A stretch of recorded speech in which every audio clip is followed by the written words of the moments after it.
You're welcome back to AFIA TV News Today, the discussion segment. This afternoon, we'll be taking a look at some of the debt profile of Southeast states. A lot of complaints about how much debt Southeast states are chalking up. So, what is fueling these debts, and how are the governments of the Southeast actually handling these debts? What are the things that are creating the mountain debt we're seeing from the Southeast states? I'm joined this afternoon by Anitchie Ndudim Rowland. He's a financial analyst and the CEO of Rowland Capital Limited. Thank you for joining us. Thank you, Alex. So, there's a lot to talk about here. You look at debt stock and growth rate as of December. You have also issues about debt stock trend analysis. Just help us understand this. For those who don't quite understand what it is, also, what are the things that are actually triggering these debts among the states in the Southeast? Okay. Every governor wishes to embark on projects based on the function of the revenue it receives from the federal allocation or the ones generated locally. So based on the estimation, they now present project they intend to do for a 1 full year cycle. And based on that, if it's more money that is going to be used to execute those projects, and also payment of salaries, that's where you now find a deficit that comes in. And that deficit will be financed basically either from local borrowing or foreign borrowing. And so that's where the issues arise.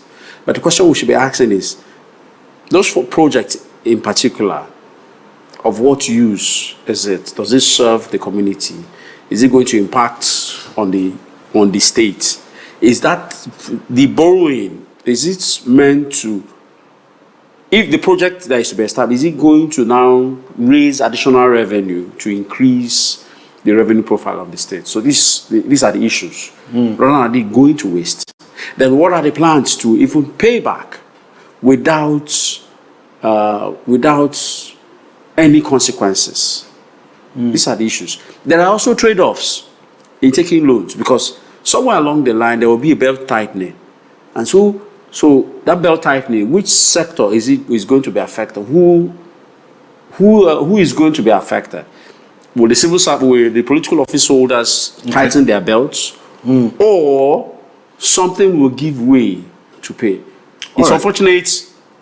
We've been seeing a lot of accrued pensions and gratuities of states across the entire Southeast, apart from maybe Anambra State, which have kept a good legacy. So these are the issues that needs to be addressed. Okay, let's look specifically at Southeast first quarter as at March 31, 2025 domestic debt stock. We can just have that on the screen so that those watching us can actually understand. Starting with AFIA State, of course, so we can have it. The figures are quite high. It's something that, if you're looking at it, it doesn't quite tell you a story that you beat your chest and say, okay, things are going well. Well, it's now if you look at AFIA states, they are at 48.6. It shows there's a decline of 17. So it means there's a deliberate attempt by the government to reduce its debt owed. And with a consistency in this, you will not have enough funds that is freed up to do projects. Because when you're taking loans, there's a payback period plus an interest. So if you're not receiving more revenue, if you're not receiving revenues from federal government or IGR, you don't have much funds to service your debt. So the more you're servicing your debt, you have more breathing space and more funds to embark on new projects. So let's look at Anambra State quickly. So look at what's there. Okay, we'll have it now up and running. So help us talk through that. Okay, you could see Anambra, AFIA is 48, Anambra is 28. So you could see a major difference. and a slight decline. You could infer that, okay, theirs is not much, and they will not have much problems. If we look at maybe the figure of 2000 and this year, the current year, because this is as at 2024 December. So if we need to look at as at 31st March, what has actually happened within that period, it gives you a better picture. When you're doing trend analysis, you look at two different periods. March, from December 2024 to March. What has happened within that period? So it's a trend. Yeah, let's quickly look at Ebonyi State. Ebonyi State is also there. So let's see what their debt is like. You just put that up on the screen there so we can see it in full.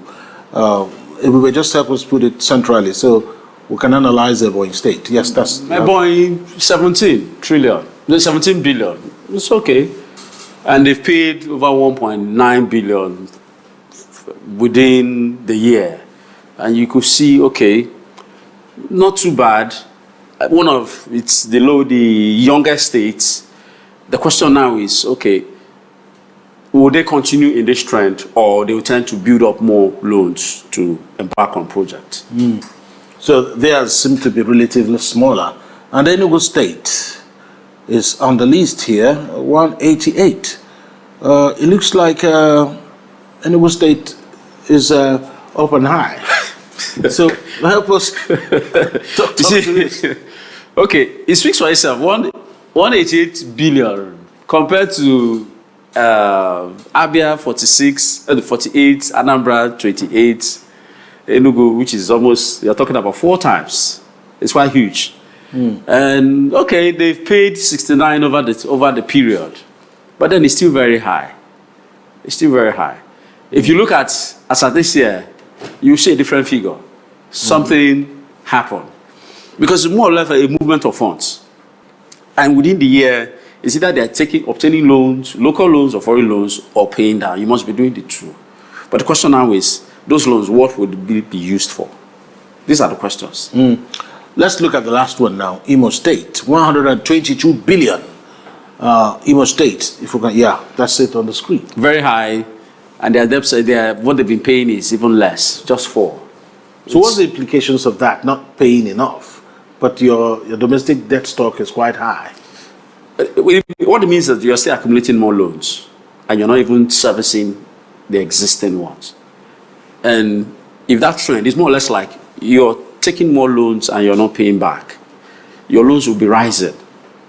So if you're paying more loans and it's dropping, it shows it's healthy, and you have enough funds to do embark on other projects, and if possible, pay pensions and gratuity, because it's a big problem across the entire Southeast. It's only Anambra that is free. They are not having issues with payment of pensions and gratuities, because that's the trade-off which most political leaders do. They will not tell the constituents, they will not tell residents or the civil servants, hey, look, these loans I'm taking, something has to go in. If you're taking a loan, you must tighten your belts. That's right. The political class will not tighten their belts. They go away with all the entitlements and leave the civil servants to pay for it. You know what? We're totally out of time for now, but another time I'll get you we'll talk about what to do. What do you think the government should do to actually make sure that these loans go down in terms of the debt stock? Thank you so much. Anitchie Ndudim Rowland is the financial analyst and CEO of Rowland Capital Limited.